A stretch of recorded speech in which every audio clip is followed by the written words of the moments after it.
Mesdames, Messieurs, bonsoir, merci de votre fidélité. Voici le sommaire de ce journal. Accord de facilitation des échanges, la nouvelle mesure de l'Organisation mondiale du commerce est en cours de ratification dans certains pays. L'Alliance bordelaise a organisé un atelier à ce sujet.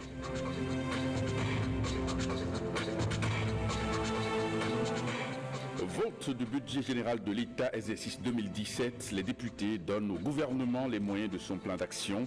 Le montant de sa mise en œuvre, plus de 2000 milliards de francs CFA.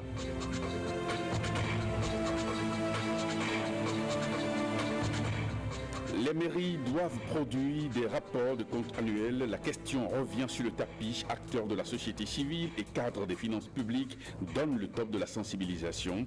Une séance de travail a eu lieu à Cotonou. Et puis je reçois en fin d'édition Jérôme Moubo pour la chronique judiciaire. Jérôme, bonsoir. Bonsoir Président, bonsoir. On ouvre cette édition par le budget général de l'État exercice 2017. Le premier à l'ère de la rupture a été voté à l'unanimité hier à l'Assemblée nationale. Cette année, les choses sont allées donc vite. Du côté de l'hémicycle, les députés ont autorisé le gouvernement à mettre en exécution la loi des finances d'un montant de plus de 2000 milliards de francs CFA. Guillaume Avienon. Contrairement à 2015 où la presse a été quasiment contrainte à une longue nuit pour le vote de la loi des finances, les parlementaires ont choisi cette année de faire court. Le processus du vote du budget général de l'État n'aura duré que 5 heures d'horloge. Malgré les craintes d'un rejet au regard de l'actualité de ces derniers mois et le risque de débat houleux, le document semble avoir reçu l'assentiment du grand nombre. Si il y a des projets, des décisions qui vont améliorer les conditions de vie de nos populations, on n'a pas intérêt à être gris et dire que nous allons faire une opposition aveugle. Et dans le même temps, nous avons dit que si le gouvernement allons prendre des décisions qui vont dans le sens de nuire les intérêts de nos populations, nous serons les premiers à dénoncer, à se démarquer. Je voudrais demander aux membres du gouvernement ici présents de nous indiquer les principales réformes du système sanitaire, également la part des réformes dans cette prévision budgétaire.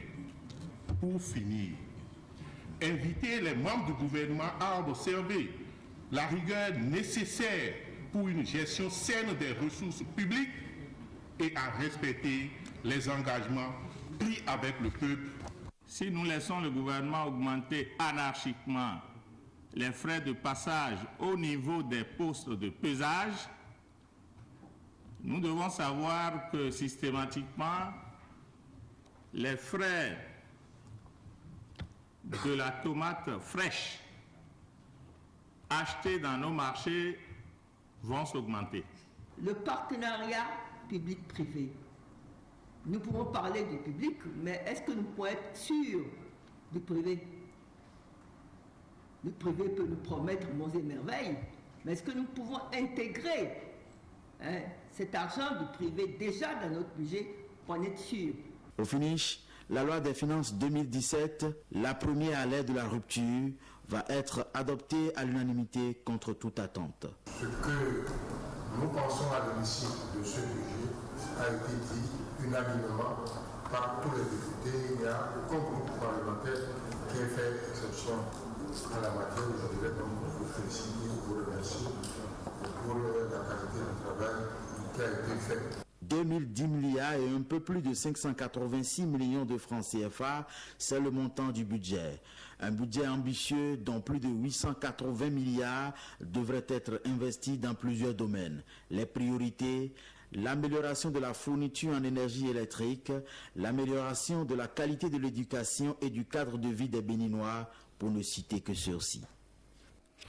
Et puis le programme d'action du gouvernement a été lancé cet après-midi à Cotonou. Vous suivrez tout à l'heure à 21h sur la télévision nationale la cérémonie officielle de lancement du programme d'action du gouvernement. Le recensement au trésor public des agents permanents de l'État, cette opération qui a démarré depuis mardi dernier, vise une facilité, une transparence dans le paiement des agents de l'État. Une occasion pour Server Diovi, directeur du cabinet du ministre des Finances et de l'Économie, d'inviter les populations à faire le déplacement. On l'écoute. C'est une décision gouvernementale qui demande l'organisation d'un recensement biométrique de toute la population. Donc, la première phase de cet événement est le recensement paiement des salariés et des pensionnés de l'État. Il est important que tous les agents permanents de l'État puissent se faire recenser. Sans ce recensement, ils n'auront pas droit au salaire. De la même manière, les pensionnés, il faut qu'ils participent à cette opération de recensement biométrique. C'est la condition pour bénéficier de la paye du mois de décembre ou de la pension du mois de décembre. Dans le communiqué, il a été dit qu'on doit se faire recenser à son lieu de résidence pour les pensionnés ou à son lieu d'activité pour les fonctionnaires. Donc, en principe, on ne peut pas avoir tout le monde à la Direction générale du Trésor et de la Collectivité. Mais déjà, nous avons pris la mesure de cette situation et les dispositions adéquates ont été prises pour que les uns et les autres soient véritablement pris en charge. L'accord de facilitation des échanges AFE est une nouvelle mesure de l'OMC en cours de ratification dans certains pays et qui ne l'ont pas encore fait. L'Alliance Borderless, qui est une association des acteurs du droit privé, a organisé dans la semaine un atelier de sensibilisation au profit des journalistes sur le contenu et les enjeux de l'accord. Suivons le reportage de Jean-Claude James. Au plus tard, le premier trimestre de 2017, l'accord de facilitation des échanges de l'OMC va s'imposer à tous les pays. Sur initiative de l'Alliance Borderless, les enjeux de cet accord sont au cœur de cette séance de sensibilisation des hommes des médias. Notre intention n'est pas de faire de vous des professionnels, je veux dire de l'AFE, l'accord de facilitation des échanges, mais tout simplement vous présenter brièvement l'accord, mais surtout son implication sur l'intégration régionale, donc dans notre espace communautaire, mais également son implication sur nos pays. En clair, le commerce sera plus florissant en Afrique de l'Ouest car les tasses et tracasseries illicites, la corruption et autres tasses aux ports et aux frontières vont disparaître avec la mise en œuvre de l'AFE. Premier accord commercial multilatéral conclu depuis la création de l'Organisation mondiale du commerce en 1995. En effet, mandat a été donné à un groupe de négociation sur la facilitation des échanges de revoir les articles 5, 8 et 10 de l'accord général sur les tarifs douaniers et le commerce qu'on appelle communément GATT de 1947 qui portent respectivement sur la liberté de transit, les redevances et les formalités se rapportant aux importations et aux exportations et enfin à la publication. Le présent atelier devra alors vous permettre de vous approprier de la substance de l'accord sur la facilitation des échanges pour mieux appréhender ses impacts sur le commerce extérieur béninois. Après le Bénin, la même séance est prévue au profit des journalistes du Burkina Faso et du Ghana. L'Agence pour l'assurance du commerce en Afrique, ACA, prône l'investissement à travers une conférence de presse. Cette agence a présenté l'institution aux opérateurs économiques. La conférence a eu lieu dans un hôtel de la place. Blaise Adankpo, Ramatou Lavani. À travers cette conférence de presse, l'Agence pour l'assurance du commerce en Afrique, ACA, veut donner plus de visibilité à son institution au Bénin. Le Bénin, seul pays de l'Afrique de l'Ouest à avoir adhéré à l'ACA, peut y tirer des avantages. Une entreprise publique peut vouloir importer des matériaux d'équipement. Avec notre couverture, cette entreprise publique peut se voir accorder le matériel dont elle a besoin avec notre couverture et aux meilleures conditions. Le premier avantage, c'est que ça permet à l'entreprise en question de gérer sa trésorerie en ayant les biens et services dont elle a besoin à crédit et aussi avec nos notations crédit, comme je viens de le dire, ça permet d'atténuer les coûts, le coût du crédit. L'ACA offre plusieurs produits d'assurance contre les risques. C'est des risques qui ne sont pas couverts par les sociétés d'assurance locales que vous connaissez. C'est un segment assez spécifique que nous couvrons. Nous avons en premier les risques dits politiques ou risques d'investissement.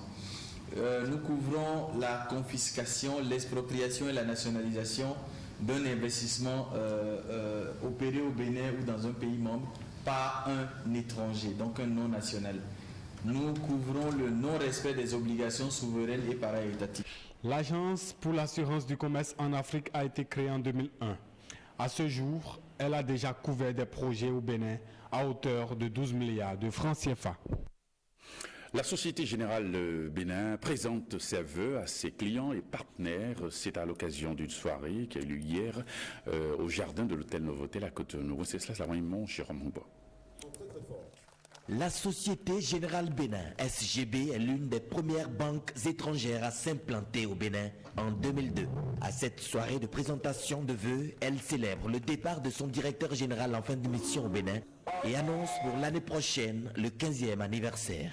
15 années au cours desquelles Société Générale Bénin a confirmé sa réputation de banque internationale solide et stable sur le marché bancaire béninois, en occupant la première place méritée de Banque des entreprises, grâce à vous, et en triplant ces dernières années son portefeuille de clientèle de particuliers pour occuper la 3e rang en part de marché des crédits aux particuliers. Ces performances, la SGB les doit à l'engagement et la confiance de ses partenaires. Ces défis, gagner la bataille de la pleine satisfaction, permettre l'accès plus aisé au crédit et développer ses services à l'intérieur du pays. Nous sommes implantés dans les grandes villes du Bénin, notamment à Cotonou, Porto Novo, à Boïcon et Parakou. Mais nous avons en cours de déploiement un vaste programme qui devrait justement nous permettre d'élargir notre réseau dans les 12 départements du Bénin.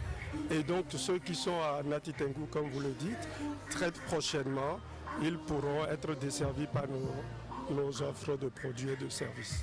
Les partenaires expriment leur satisfaction. Nous souhaitons que, en dehors de ce qu'ils ont déjà acquis comme prouesse, que la Société Générale devienne véritablement une banque qui puisse favoriser les échanges entre l'extérieur et le Bénin. Il est à souhaiter que le nouveau directeur qui va venir s'intègre bien à l'équipe qui est déjà là, de manière à ce que la banque puisse prospérer, aller plus loin, puisque déjà sur le plan de ses performances, il n'y a rien à signaler, c'est une banque qui a de l'avenir. Je suis client à Société Générale, c'est la meilleure banque et je remercie tout le personnel de Société Générale qui sont bien, qui servent bien de leur... Le gâteau coupé dans l'ambiance du groupe Terriba a mis un terme aux festivités. Un accord de partenariat vient d'être signé entre l'École supérieure des métiers des énergies renouvelables, ESMER, et l'École polytechnique d'Abomey-Calavi. C'était au cours d'une cérémonie qui s'est déroulée dans les locaux de l'ESMER. Aboubakr Bakari, Rachidat Biomamon. Former des élites dans le domaine des métiers des énergies renouvelables au Bénin, ainsi se résume l'essentiel de la convention que l'École supérieure ESMER et l'École polytechnique d'Abomey-Calavi ont signée. L'ESMER, jeune institution universitaire ayant les mêmes objectifs que l'EPAC, aussi bien dans le domaine de la formation, de la recherche que dans la gestion administrative, mais qui ambitionne d'être une école de référence dans la sous-région ouest-africaine, s'est rapproché de la direction de l'école pour manifester sa volonté de coopérer avec elle. Au thème des échanges, l'EPAC n'a pas hésité à marquer son accord de principe. L'ESMER est une école de renommée. L'EPAC se réjouit donc de coopérer avec une aussi prestigieuse institution à rayonnement national et international et qui forme exclusivement au métier des énergies renouvelables avec une spécialisation de haut niveau pour l'énergie solaire photovoltaïque et thermique, l'éolien, l'hydroélectricité et la biomasse. La convention a été passée en revue avant que les deux directeurs n'apposent leur signature qui consacre officiellement le partenariat qui lie désormais leurs entités. Cap a été mis ensuite sur le site d'Esmer pour une visite guidée des locaux et installations. Là, tous les appareils sont alimentés grâce à l'énergie solaire. Les deux parties se sont séparées sur une lueur d'espoir et s'engagent pour une coopération fructueuse en vue d'impacter positivement l'avenir des énergies renouvelables au Bénin et ailleurs. Et pour lutter contre le réchauffement climatique et pour occuper les alentours d'établissements publics dégagés, l'ONG Arbres de Vie offre à la préfecture du littoral des plants d'arbres et le matériel nécessaire pour en prendre soin. Le collège d'enseignement général de Védouko a été choisi pour servir de cadre pour cette opération. Ismaël Osinou et Edmond Rombord pour ce reportage. Plants d'arbres, arrosoirs, motocycles, ce sont entre autres les dons de l'ONG Arbres de Vie à la préfecture du littoral. Cet acte s'inscrit dans la droite ligne du projet d'assainissement de la capitale économique du Bénin. Nous avions mis en place ce projet et que nous avons jugé utile d'accompagner le préfet du littoral parce que notre projet, c'est juste non seulement pour lutter contre le réchauffement climatique, essayer de faire occuper par des plants les endroits qui ont été dégagés. Notre ambition, c'est de faire en sorte que les populations de Cotonou puissent développer des comportements éco-citoyens à travers des gestes pareils que vous venez de faire. Je vous garantis de la très bonne utilisation du matériel que vous venez de nous donner. Nous allons procéder tout à l'heure au lancement de l'opération. Les sites prévus pour accueillir ces plants sont déjà définis à l'avance. Il s'agit des alentours des établissements publics dégagés il y a quelques mois. Nous vous promettons, monsieur le préfet, de nous organiser afin que ces plans-là soient bien entretenus. Donc il y aura une équipe d'élèves qui va s'entretenir de ces plans-là. Ces élèves vont s'occuper de façon rotative de l'arrosage de ces plants.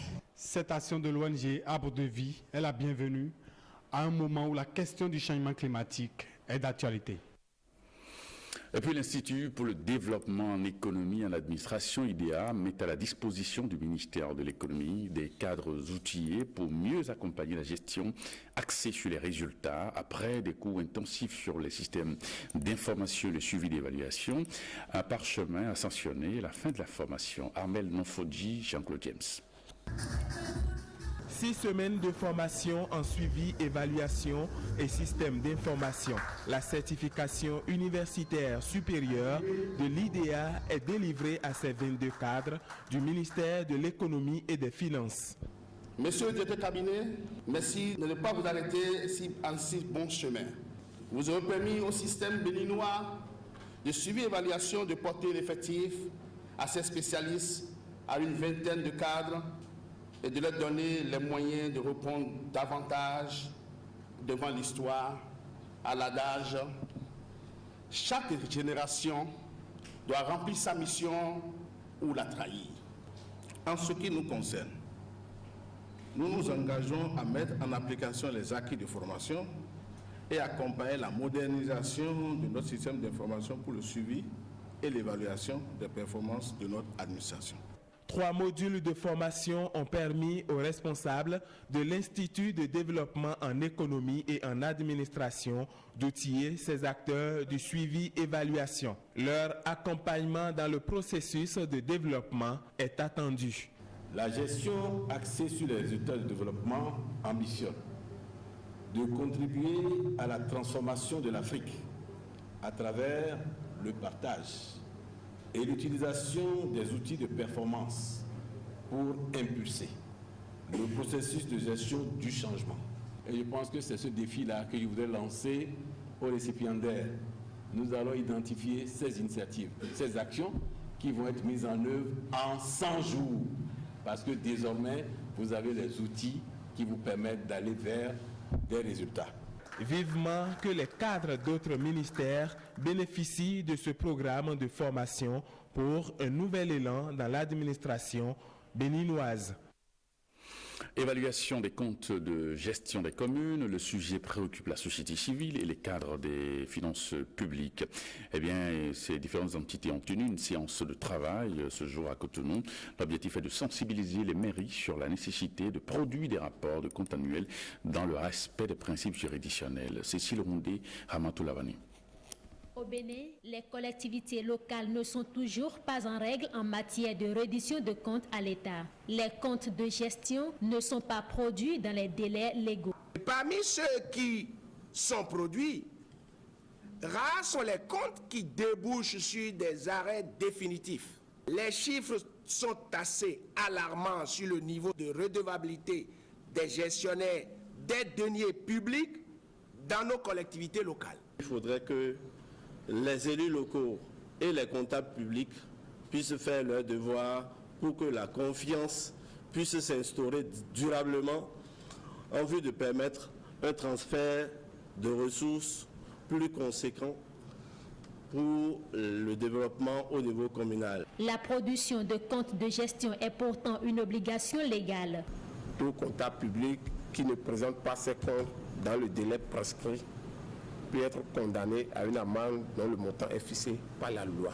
Le programme Participe veut améliorer la gouvernance des affaires publiques au niveau local. Cette rencontre est donc une étape importante dans ce processus avec des objectifs bien précis.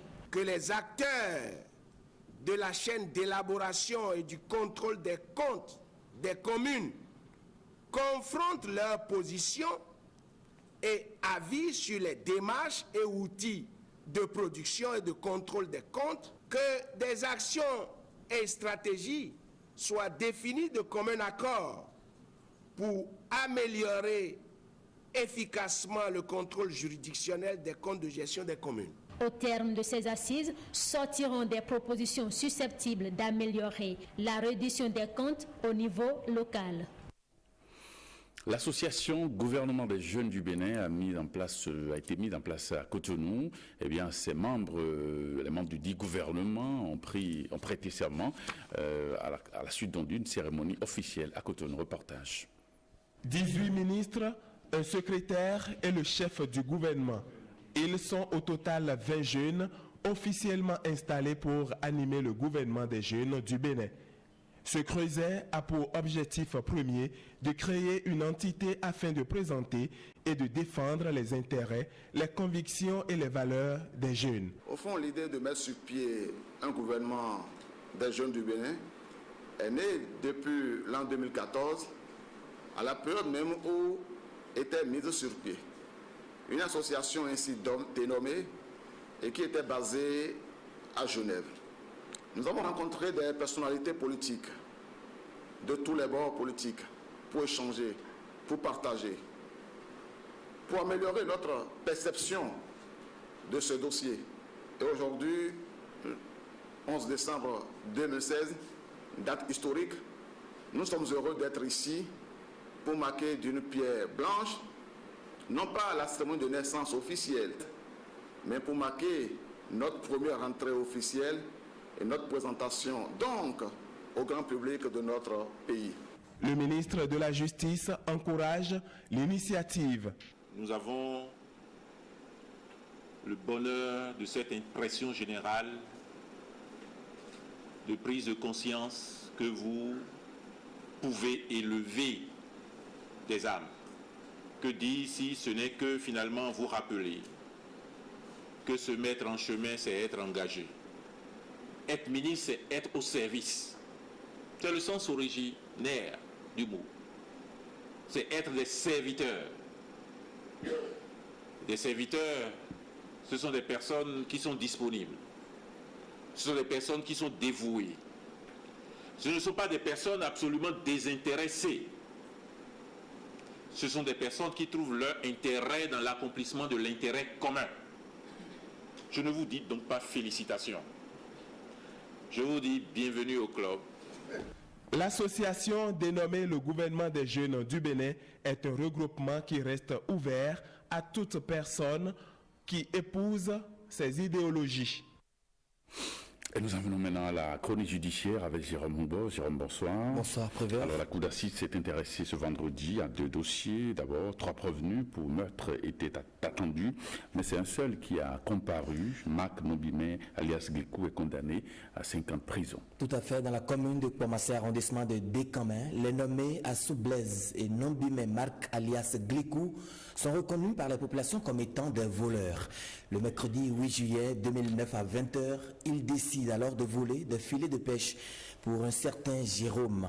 Il s'empare d'un sac de filets et d'une pirogue appartenant à Agbassi Guillaume, mais Blaise Assou, surpris, est poursuivi par Guillaume Agbassi, Simplice Agbassi, Hongé Hongbe, Akakbo Agbode Alexandre et Serro Joseph.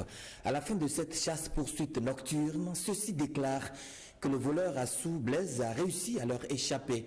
Le lendemain, le corps inanimé de Assou Blaise a été retrouvé à la rive de la lagune dans le village de Décamin. Les concernés ont été poursuivis pour crime de meurtre. En cours de procédure, les nommés Guy Togouvet et Eloge Besson, dit Zola, ont bénéficié d'un non-lieu. Des 3 accusés, comme vous le disiez tantôt, seul Marc Nombimé, alias Glikou, a comparu ce matin. Le procès s'est poursuivi par disjonction et l'infraction retenue contre lui est le vol, prévu et puni par les articles 379 et 400 du Code pénal. Le ministère public requiert contre l'accusé 5 ans d'emprisonnement ferme pour vol de filet et de pirogue. L'accusé a déjà passé 7 ans derrière les barreaux. Son conseil de défense s'en indigne et rectifie que selon les textes, son client ne devrait même pas dépasser 6 mois d'emprisonnement, étant donné qu'il a volé seulement un filet et la pirogue. Il plaide pour sa libération pure et simple, ce que la Cour a fait en libérant Marc Nombimé, alias Glikou, afin qu'il aille retrouver ses 4 enfants et sa famille. Abdou Rahman Ali a présidé la séance avec pour greffier Édouard Zavonon. Fidèle Ikoafé a défendu les causes de la société, tandis que Maître Paul Avlessi a défendu l'accusé. Alors, deuxième dossier, il s'agit bien sûr d'un cas de viol sur mineur, sur une fillette de 11 ans sur Ramon-Bon. Tout à fait, le nommé Bagri Dieudonné a violé une fillette de 11 ans. Pour des raisons de santé, l'accusé ne s'est pas présenté. La Cour estime que l'état de la procédure ne permet pas d'examiner ce dossier. La séance est reportée à une session ultérieure. Damas Thierry Ogoubi a présidé la séance et Célestin Akbonon a représenté le ministère public. Alain Kakbo est le greffier. Amandine Judith Goudé-Diassin est l'avocate de l'accusé. Maintenant, les travaux reprennent lundi. 2 dossiers sont inscrits au rôle. Tout à fait. Pour le premier dossier, 7 accusés vont comparaître pour association de malfaiteurs et vol avec violence, tandis que le deuxième dossier porte l'infraction emprisonnement, vol, menace de mort, détention de chambre indien avec à la barre 2 accusés. Merci Jérôme Humbo et bon week-end à vous. Merci à vous également. Ce journal va se refermer, mais avant de nous séparer, quelques informations. Juste après moi, vous suivrez le magazine sans commentaire et à partir de 21h, la cérémonie officielle de lancement du programme d'action du gouvernement. Retrouvez cette édition sur notre site www.ortb.bj. À 23h, Aurélie Sauton pour le JT Soir. Merci et à demain.